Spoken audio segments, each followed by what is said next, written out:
So imagine that your attitudes are like a virus, your emotions are like a virus. Positive virus, positive attitude is a joy to spread. We focus on the positive things and look at what's right, and try to improve things, but not whine about it. Versus the negative, which looks at what's wrong, tends to whine more and dwells on the past and that things are impossible. So we need to choose or develop as much as we can to be more effective, a more positive approach to things that are negative. And that's what this session is going to be about. To begin, we look at the brain, the way the brain works. And the brain has two, the thinking brain and the feeling brain, if you look at this slide.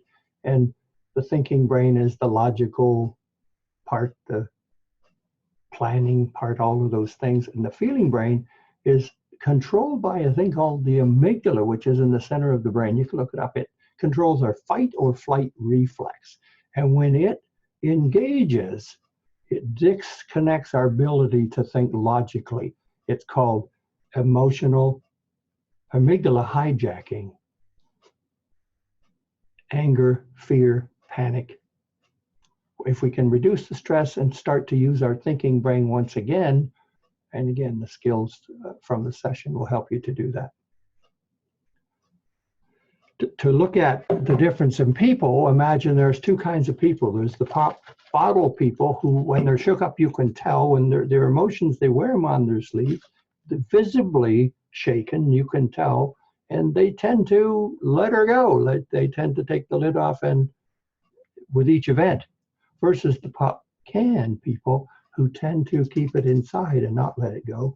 And sooner or later, there's 4 or 5 events in there that they haven't dealt with. And the lid comes off, or some silly little thing takes the lid off. That's the last straw, if you like. And the reaction is out of all proportion to the event that caused it to go off. And so we need to find a way to safely vent our feelings and get them out, because not everybody can tell. So to get there, we explore emotional intelligence, and the analogy I use is people are like onions.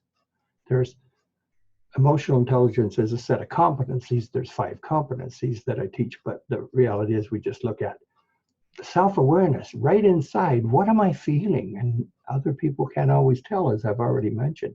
What am I feeling? And how will that affect others? Will it affect me? Me at my worst isn't as good a planner or whatever. And will it affect other people? Will it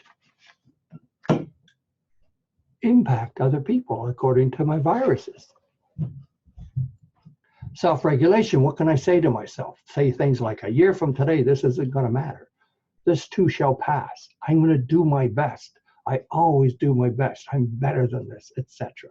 And then we have to find a way to safely vent and share my feelings. And it could be as simple as screaming it into a portable tape recorder and playing it out the next day. 24 hours later, you listen to what you wrote or shared, and your thinking brain analyzes it. But you need that incubation to happen. Get it out, wait 24 hours, and then review it and say, and then self-motivation. Okay, I'm responsible for this.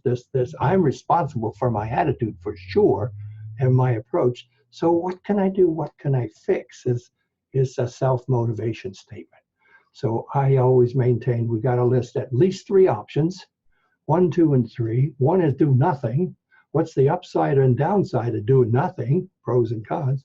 And then at least 3 options in total. List them, think about it some more, list any more options that come to you, because incubation will happen. 24 hours later, you look at the list and then say, all right, here's what I'm going to do.